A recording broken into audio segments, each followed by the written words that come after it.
Presidente, oggi è emersa la richiesta da parte delle associazioni coinvolte, parlando del futuro del GAL, che emerga una voce unitaria e trasversale per portare le istanze ai livelli superiori. Dobbiamo assolutamente fare sinergia, fare gruppo, fare squadra per portare con una voce univoca un nostro messaggio ai nostri interlocutori della politica territoriale ma anche nazionale, perché è proprio da qua che riusciremo probabilmente a costruire un messaggio unico. Ci sono tanti pannelli d'allarme, riduzioni delle risorse, eccetera. Parola flessibilità è stata una delle parole chiave.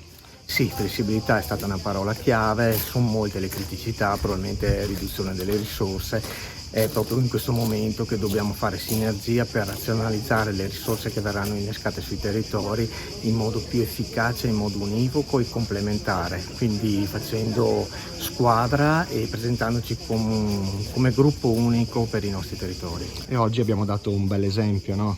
Sì, assolutamente, è stata una bella giornata, soprattutto tanti interlocutori che si sono espressi, hanno detto la loro idea, ma sostanzialmente mi sembra che il denominatore comune è flessibilità, coesione, fare squadra.